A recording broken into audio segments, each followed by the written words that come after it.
This episode is powered by Poddex.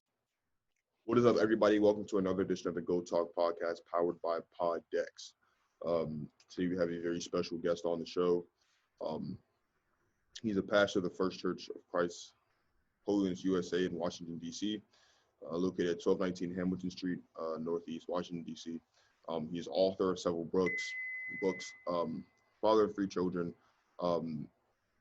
Dr. Ralph Martino will be joining us on the show. We're talking a little bit about his experience as a pastor, the importance of mentorship, and talk a little bit about, what he's seen through his kids in terms of them playing basketball as well. And what I did not tell him as well, so I'm also going to make fun of him because he's a Cowboys fan. Bryce isn't here, so I can't make fun of Bryce about being a Cowboys fan. So I'm going to make fun of him. So we're going to bring him in and get started with the interview.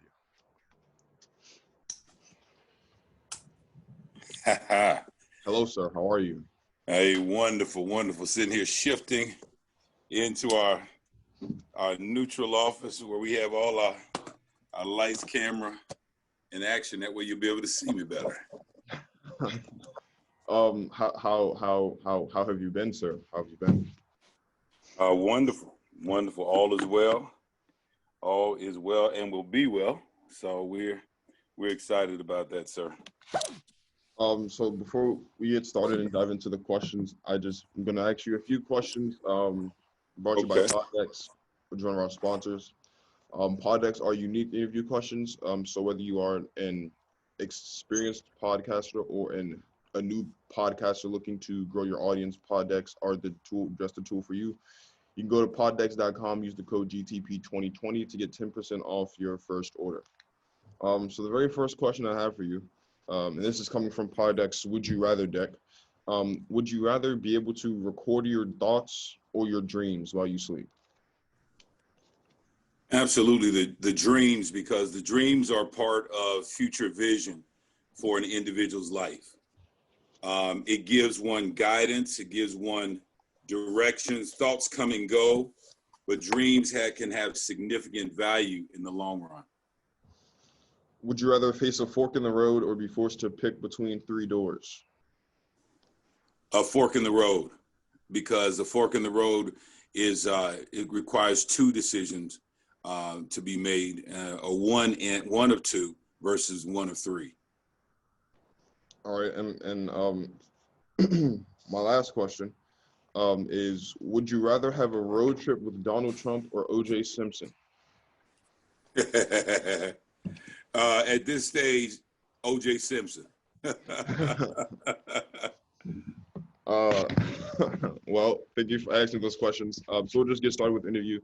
My first question is: you've been a pastor for as long as I've been alive, if I'm not mistaken. That is correct.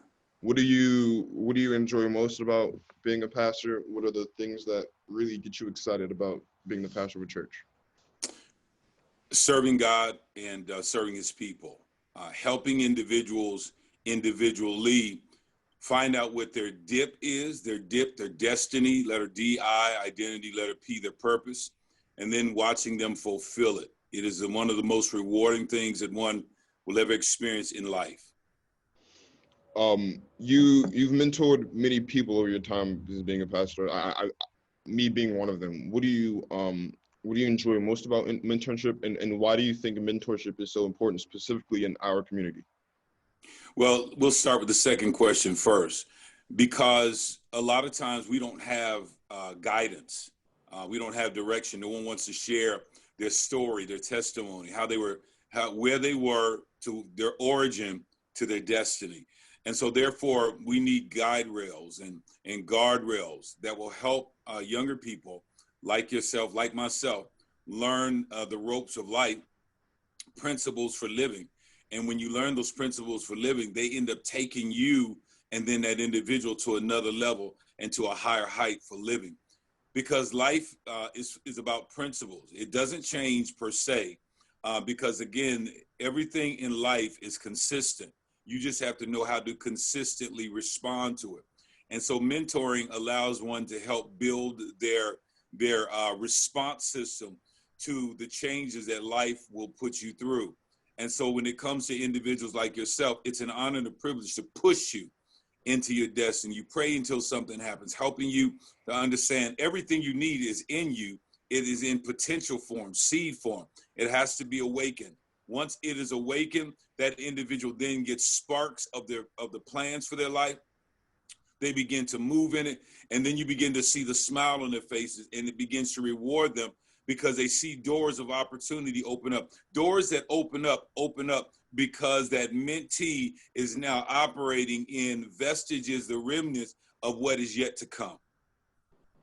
You and I'm gonna go back a little bit in time. We spent majority of the summer looking at turn on the news and you see another incident of a black male being shot by a police officer, which has become just as American as baseball or football has in this country. What is it as an African, as a black man, as a father? What is that like for you, facing that reality, knowing that there's a chance that you could be in that situation, or there's a chance that your son could be in that situation? What is that like for you?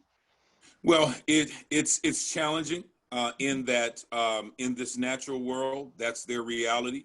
But in the spirit world is where murder begins, where those murderous thoughts begin. And so therefore we begin processing events like that in prayer, seeking the face of God to try to understand, okay, Lord, what's really going on here? And so there are some deep-rooted issues that many of these police officers, they have that is a part of their Adamic nature, their being. And so therefore, when you step out and you know that it exists, understanding, being a Christian, we know this much, we have power and authority over that, which means that also, Dwayne, we have to be careful not to put ourselves in certain positions, in certain places where a lot of these events take place. And when you take a look at it, even if you look at our track record, and many of those individuals, what you see, they were in the wrong places at the wrong time. They were doing things they had no business doing. And as a result, some of this mess jumped off. But that does not include everyone. On the other side of that, these police officers, they just have issues. They deal with post-traumatic syndrome. They deal with what we call the Willie Lynch system. And so therefore, they still think that they can dominate, control, manipulate situations in their favor against African-American men. One thing we will not do, though, is live in fear of man when we fear God. So you and you touched on this a little bit. Before when we were planning this, you played football back in your glory days. You also played basketball back in your glory days. You have 3 children now: Olivia, Elizabeth, and Ralph. All 3 of them have picked up basketball. Olivia and Elizabeth are both in college. Ralph is in high school. When you liok at them and you see their successes and what they've been doing with basketball, obviously, Olivia, Liv's a junior. Liz just started her freshman year at Rutgers. When you look at them and you watch them play basketball, what do you enjoy most about watching them play basketball? Have they ever beaten you one-on-one in a game of basketball? What is that like for you? I will never tell you if they beat me because they have not. Okay. they may beg to differ. I'm sure Ralph, if he's listening, he would beg to differ. One of the greatest blessings is seeing the fundamentals of their game in operation. It takes me back to the days of teaching them how to play the game of basketball, how to shoot the basketball in our basement with one of those arcade double rim baskets downstairs. And that's how, with red, white, and blue basketballs, we taught them how to shoot properly so that they could see the stripes in the ball flowing and rotating properly. And so when you see that and you see, again, them out there operating in their area of gifting, maximizing every moment that they have, all the principles in life that you were led to instill and install in them, that is rich and that is rewarding. Matter of fact, this past Thanksgiving Day holiday, we had a chance to see Liz play because Olivia's not playing right now. But it was rewarding. She made her first bucket, then made her first 3, had her steals, had a rebound. That is rewarding because, see, that's what this is all about. We've invested in these kids, and investing in them is second to none. And investing in Olivia, our oldest, she left the Patriot League at Lafayette the top 3-point shooting percentage in the history of that school in 2 years. So we've seen how rich and rewarding that is. And now she's set to do great things at Sacred Heart University. Again, Liz is already up, and Ralph just recently had a dunk that went viral. Yeah, he went flying through the sky. I mean, just to see that after, listen, Wayne, having sat down and talked to him that evening, that Saturday evening about an opening he had, but he didn't maximize. Then he messed around and did the same thing that he could have done Saturday night, Sunday morning. Thus, we see the fruit of the labor. And that's the most rewarding thing, seeing the fruit of the labor. Oftentimes you look at, you look at athletes and you see guys like Russell Wilson, you see guys like Steph Curry who are very open about the fact that they are Christians and they are followers of Christ, and yet they're athletes, and with being an athlete comes a lot of different temptations. What are you explaining? What are you trying to get when you're talking to Liz and RJ about being an athlete and also being a Christian? What are some of the things that you're making sure that you're teaching them in terms of avoiding temptation and not falling into the traps and things like that? Well, Proverbs 22:6 says that you're to train up a child in the way they should go. When they're old, they will not depart from it. In other words, you have to put seed in them. And eventually, by the grace of God, they're going to make their own decisions. Some are going to be good, some are going to be bad, some are going to be challenging. You have to learn how to rebound from that. Because again, that's life. That is just life. There is the good side, there's the bad side. There's the challenging side, and then there's that temptational side. And temptation, believe it or not, there are 8 steps in every temptation. And so we're blessed to write a book on that. And that's when we begin to help guide them how, again, step number 1, the stimulation of the senses. So you have to guard your 5 senses.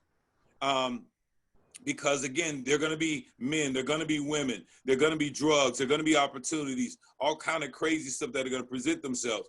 But if you're built up in your inner man, then you'll be able to say no to the temptation, because with the opening of the senses comes the sowing of a seed thought in the mind.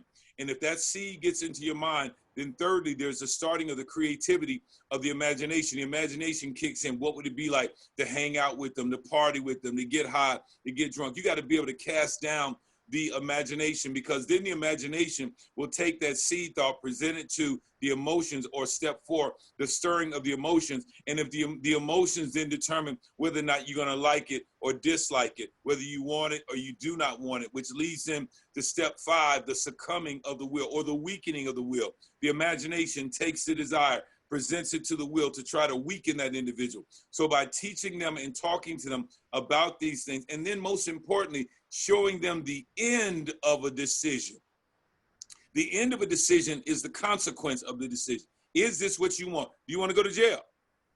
Do you want to have your body infected? Do you want to get sick? That's what sex and drugs and alcohol, that is the end result. Now make the decision in the beginning. If that's it, and again, it's just like hard work. If you work hard, the end of hard work are blessings. If you don't work hard, at the end, we're telling you, you get absolutely nothing. And so therefore, we talk to them about the people that they have to hang around, the places, that there will be the things in life that will be presented to them. And we just program them, Dwayne. You program them. You put input in them so that eventually, by the grace of God, the Holy Spirit will bring it back to the remembrance and help them. With every, there's an old saying, and it's behind every strong man, there's even stronger woman, and you have a very strong woman behind you, by your side all the time. What are you most grateful for your partnership with your wife, First Lady Pastor Martino? What is that? How grateful are you for that? Not only on a professional level with what you've been able to do in the church and outside of the church, but also from a parenting level and on a personal level. How grateful are you that you have a strong woman behind you? It's incredible. He that finds a wife finds a good thing, obtains favor of the Lord. I've obtained favor through this great woman of God. She has been a tremendous grace gift from God, and God reminds me of that every day. So that's why we have to make sure that we're taking care of her and then ultimately taking care of the kids. Now, of course, in this relationship, we have a good cop and a bad cop. She's the good cop. I'm the bad cop. So as the father, I'm the disciplinarian. As the mother, that's who she is. She has a beautiful heart, a beautiful spirit, She is a gift from God. There's no ifs, ands, and buts about it. Would not be where we are, who we are in Christ, as a father, as a husband, without the God and that great woman of God. So I thank God for her, and then I thank God for her gifting. She's an incredible blessing. Now, I have to do this because I haven't seen you in a long time, so I have to do this. You are a Cowboys fan. The Cowboys are 3-8, but they could still win the division because the NFC East sucks. Yes. So I'll give you that. Have you watched any Cowboys football at all this year? Like at all? Episodes, segments. Do you Not much. Do you still hold? See. Okay. If you don't know this, I'll let you know. A lot of people think that I don't like the Cowboys. That's not true. I think the Cowboys are fine. I just don't like Cowboys fans. All right, because what you guys tend to do is you'll have a terrible season like the one you're having right now. And as soon as the last game is played, you'll turn right back around and say next year will be your year. And the next year is never your year. So I'm going to ask you, is next year going to be the year for the Cowboys? Next year is going to be the year that it's supposed to be. Whatever that. Man, look, I'm so tired of them right now. As a matter of fact, listen, I'm blessed. One of my frat brothers hooked me up with a Dallas Cowboy watch. I have an Invictus watch and hadn't even put it on. I'm so disappointed in them characters. But again, it's sports, man. You know, it's amazing. It's what you do. You're a commentator. You build folk up, and then they pull the carpet from up under their feet. So that's what you guys do to my Cowboys, Cowgirls. I mean, Cowboys. That's what happens right now. So, but next year is going to be our year. We just believe that next year and the year after that and the year after that for decades to come. Well, speaking of decades, it has been nearly 3 decades since the Cowboys have been to a Super Bowl. So I wasn't on this earth the last time the Cowboys were on the Super Bowl. You were. Yes, it was rewarding. I'm sure you had hair. I'm sure your hairline was right about here. I'm sure you probably rocking the fro and all that good stuff. Have you raised your children to be Cowboys fans? Is everyone in your house a Cowboys fan? Yes. So everyone is suffering. All right. Everyone's suffering because we're 8-3. See, 3-8 and 8-3 just depends on how you look at it. So if you put the 8 losses, 3 wins, and we're 8-3 versus 3-8, it just sounds better. Makes you feel better about it. We're 8-3. So if somebody said, no, you're not. No. That's because you put wins before losses. But if you put losses before wins, you're good. So yes, we're all suffering together. But we've redirected our attention, our focus, and our energy on things more positive right now, other than commentators that want to bring up the decades ago when we were there and we celebrate. But what we do is we hold on to the fact that we won that Super Bowl, and that's the last one. We just hope we've been holding on to for 30 years, though. Yeah. Well, let's talk Thanksgiving. Thanksgiving was a week ago now. The Cowboys always play on Thanksgiving. Yes. They always play the Redskins on Thanksgiving. I'm sorry, the Washington Redskins on Thanksgiving. And they usually win. But this year, they lost. Yeah. And they lost bad. Did you watch on that Thanksgiving? Game? Did you watch yes, that game? Yes, we unfortunately watched segments of that game. And Did you enjoy watching that game? I enjoyed watching that game. Did you enjoy watching that game? It was painful. Mm-hmm. It was painful. Mm-hmm. It hurt me to my core. Mm-hmm. I had to repent for certain thoughts that entered my mind. Fortunately, our excuse is, though, that Dak was hurt. So, therefore, it cost us because we've never lost to the Washington Redskins. We've only lost to the Washington, and I don't even know who that team is. That's a team that came out of somewhere. I'm not even familiar with them. I see similar colors, but we're not sure who they are. Mm-hmm. So when you find out who that team is that beat us, who roasted us as a turkey on Thanksgiving Day, please let us know. So I think this is a really bad year all around for you here. Not only are the Cowboys 3-8, they also lost both games against the Washington football team, which, despite the record, you always need to hold on to something. I just want to ask on a personal level, because I never understood how this happened. How did you end up a Cowboys fan? How did that happen? They were America's football team. So as a kid, as a youth, we picked up on the Cowboys. We were following the star. Had no idea we would ultimately be following the star, but that was the reason why. And we traveled around the world, military brat. So I guess we could take the Cowboys with us wherever we went. Then we ended up in South Carolina for a 10-year stint. And before moving to Maryland in 1983. But even at that time, I was already entrenched with Jerry Jones and the America's team, who is still synonymous with America, the Dallas Cowboys. Yes, indeed. So that's how we ended up following them, and we'll continue to follow them because we're not a fair weather fan. But right now, we're just not in relationship the way we should be because they're losing. I'm not a loser. So when they start winning again, we'll hold different dialogues. Well, that's true. When do you hope they'll start winning again? They're going to win the rest of their games. We play this coming Thursday against the Ravens. We're going to take them down, and we're going to come back, and we believe that we're going to win our division. I'll put that out there. Even though we've lost twice, there was a sweep. I was wondering why somebody had their broom out. Now, thanks for reminding they had the broom. Yeah. But see, then we're going to sweep them away when we win the division. Is winning the division really something to be proud of this year, considering how terribly bad the NFC East is? I mean, the NFC East combined has like 12 wins on the season. And to put that into perspective, the Steelers are 11-0. So, like, is winning the NFC East really that big of an accomplishment? Absolutely, because then we're going to take down the Steelers. Then we're going to take down anybody that gets in our way.